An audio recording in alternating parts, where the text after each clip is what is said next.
Kamusta mga kalapatid, mga kapatid, mga kaburukoto. So ngayon is, tara, let's go check tayo ng mga warriors na pakakawalan natin soon. Kasi ngayon is, tawag dito, ready to go na yung mga ibon natin.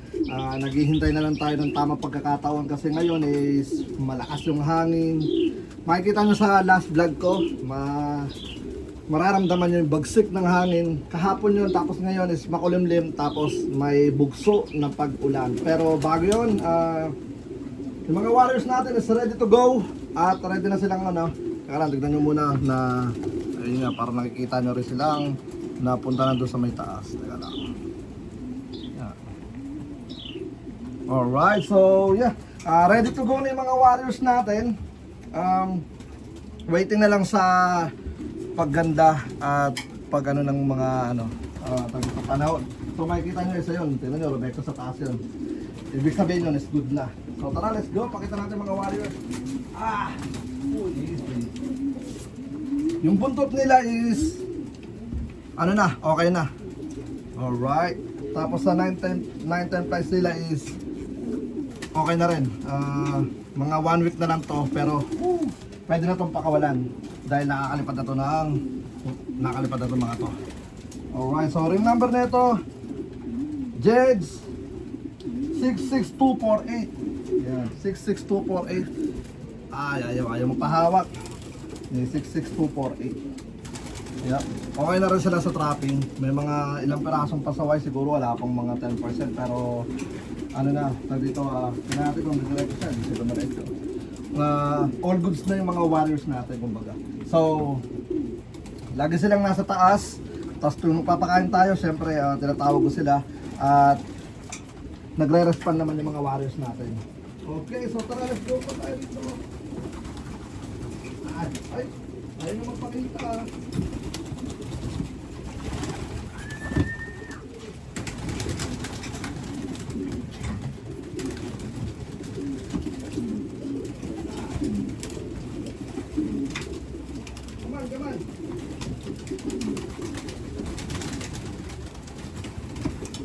Ayaw.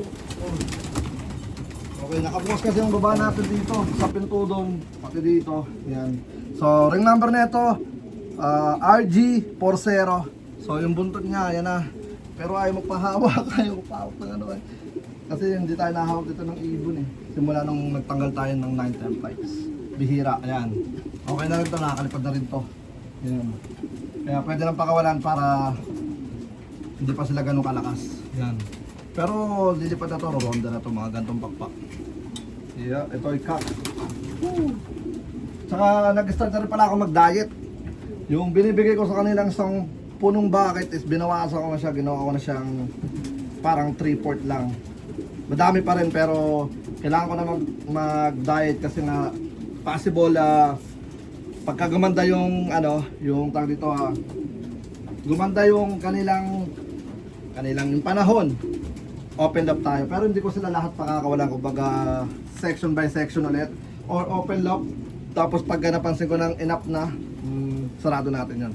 Alright, so wala tayong ipupush fly, just open lock, then bahala na sila. Tapos once a week o every 3 days tayo mag-update sa wing companion hanggang sa maging open loop na lahat, low play na lahat, is doon na tayo mag-kaklak almost every day. Alright, so ngayon kuha na tayo mga warriors. Ito, yung malapit dito. Ito pa, bulang kasi ako. There we go. So ito ay ganun din. Ganda na rin, kompleto na rin ang buntot na ito. Ito naman si 1501. 1501, SD. Yan. Teka lang. Buntot niya, ganun na rin. Papalag din. Kasi nga, pero pagka nag-start na tayo ayun, ang ganda, halos buo na rin. Hindi sila na, mamaya masira pa eh. Yan, okay na rin itong mga ton. Yep. Yun rekta. Rekta na siya sa taas. So, good sign yun.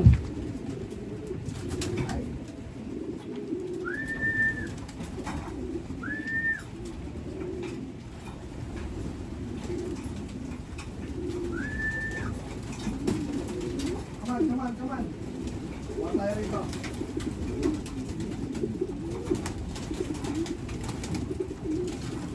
Go!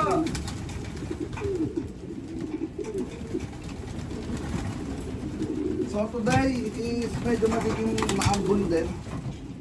Kaya naka-open lang yun para yung mga gusto magpa-ulan is magpa-ulan. Payo ko lang sa lahat ng mga nag-iibon, huwag kayo matakot maglabas ng ibon kapag ka medyo masama yung panahon. Basta huwag naman sobrang sama, yung sakto lang. Ito, di ba? Kompleto na halos.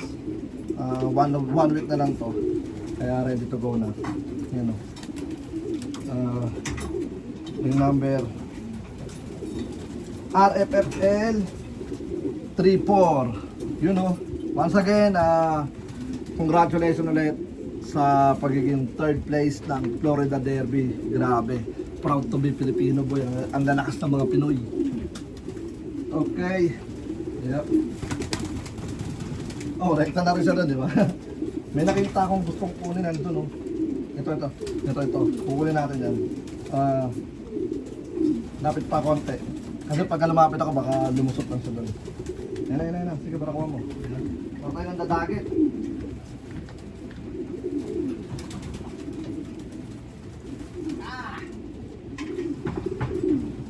Okay, so I'm so very excited na magpakawala ng mga warriors natin. Yan, buo na rin. Buli ka 867 KC 867 KC. Buntot. Okay na rin yung buntot. 9-10 flights. Okay na rin. Kabila. Yun, perfect.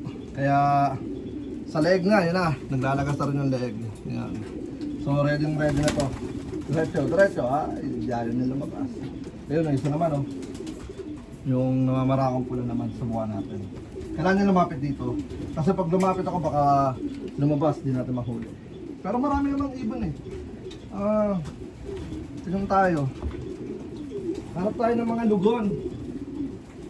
Ito mga lugon. Lugon.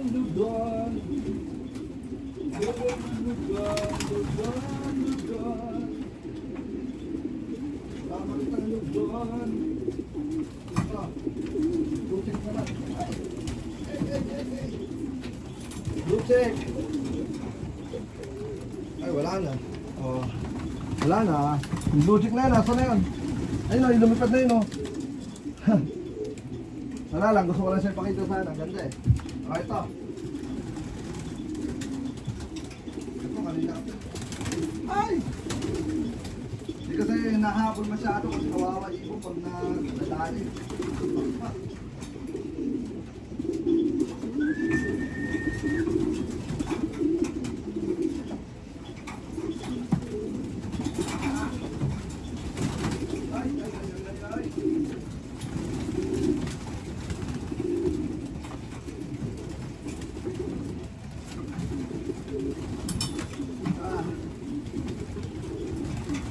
Kawawa kasi ang ibon kapag ka nadali yung pakpak. Kapag ka pinilit kong habulin. Ito, ganda nito. Yan o. Buo na rin ang buntot. Jeds 29209. 29209. Yeah, ganda oh. 9-10 flights, okay na rin. Wala na masyadong buka. Tapos, ay. Kulit. Alright. Pero pagka ano na yung mga ibon nila, mga pakpak nila, okay na talaga. 100% na okay. Kailangan ko sila hawak-hawakan kahit magpipigdas sila. Wala nang problema yun. Kasi wala nang dugo yun. Basta ito, yung pahawak. Woo! Alright. Yung pula sana gustong mahawakan eh.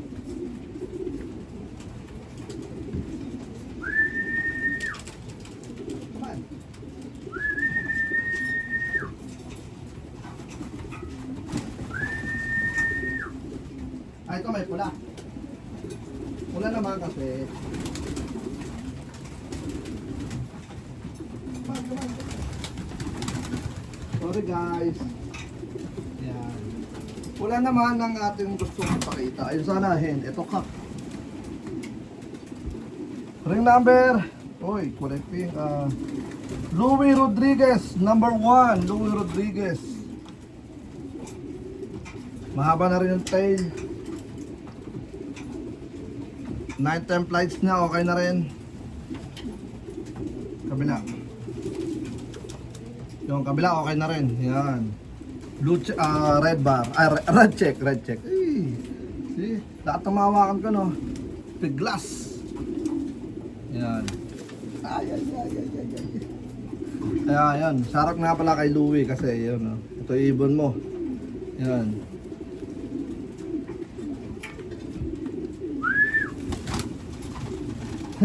Boom. Nandun lang. Naglilimlim yun eh, may itlog yun eh. Hindi, joke pala.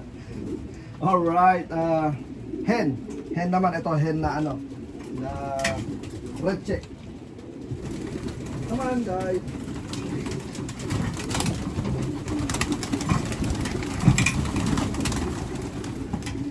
RYR. Shoutout nga pala kay RYR. Isa sa mga mahuhusay na ano yan, mag-iibon na color yung gamit. Yan. Ayun oh. Siya yung ano, yung first year natin na yung ibon niya is lumilipad na dito pero bumalik doon sa Jacksonville. Grabe, napakahusay. Isipin nyo first toss yun sa 2.5 miles tapos nawala yung ibon niya. Umabot siya ng 1 month. And then tsaka siya sa akin nag-message na yung ibon niya bumalik doon. Grabe, napakahusay kasi isipin mo napakalayo ng Jacksonville, 7 to 8 hours from here. And then nasa ano na yun, 350 miles something. Yan, siguro mga ano, 360 to, basta malayo, 360 to 370 mga ganyan. Miles, air miles. Yan. So, bumalik ang ibon niya. Alright, so ito yung hen, tail, and 9 flights. Pakulang ko na, baka masira pa. Alright, peace out, let's go.